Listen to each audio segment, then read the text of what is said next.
I'm going to show you how to diagnose and replace a bad ignition coil on a car and truck. This process works for many makes and models. I have a 2008 Nissan Frontier, and this involves code P0300 P0308. So driving home at night, the check engine light started to blink like this. It'll randomly do it, and then it'll sometimes stop. So the first thing I did was grab my OBD Fusion code reader, plugged it into the vehicle, and took a reading of the codes that were on the vehicle. To do this, you have to turn the key on with your scanner plugged in and your Bluetooth on your phone. Then you can connect to the app. This is a one-time purchase for the app and the scanner. There are many different products out there like this. I just use OBD Fusion, and once you log in, you can see the trouble codes. The ones we're looking at are P0300 and P0303. Those are our misfire codes, and those are what we need to focus on.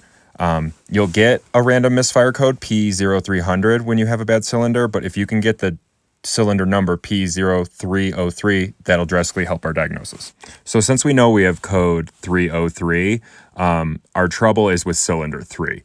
That's how the codes work. If it's P0301, then it's cylinder 1, all the way up to cylinder 8 if you had an 8-cylinder vehicle. These are the corresponding cylinder numbers on a Nissan Frontier VQ engine, Nissan Frontier, Nissan Xterra. So all we really need to do is pull that cylinder 3 ignition coil, replace it, and we should be good to go. Now, just because you have a misfire code in one specific cylinder doesn't mean the ignition coil is bad, but due to the age, and I've actually replaced a couple other ones on this vehicle, this is likely the cause, and I'm going to go ahead and move forward with the replacement.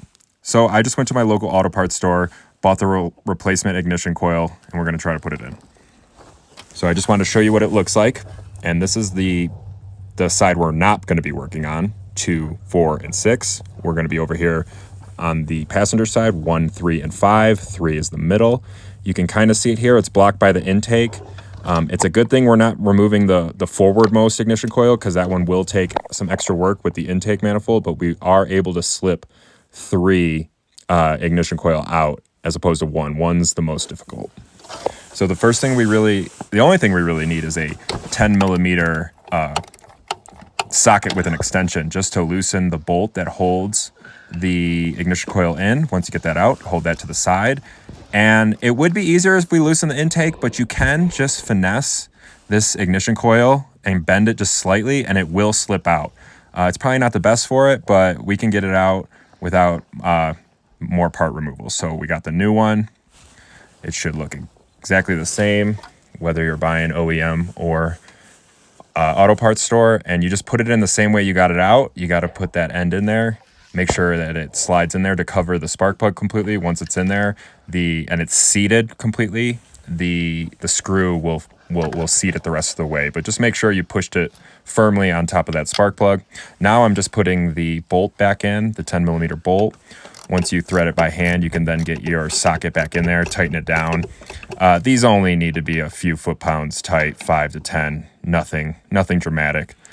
So once we got that swapped out and started the truck, it didn't misfire anymore. It's running great. That was the problem. Like I said, that code does not specifically indicate that the ignition coil is bad, although it is a likely candidate. I just had a really strong feeling that this was going to be bad, and sure enough, it was. So it's time to replace. I probably could have replaced them all a few thousand miles ago, but I'm going one by one as they go bad.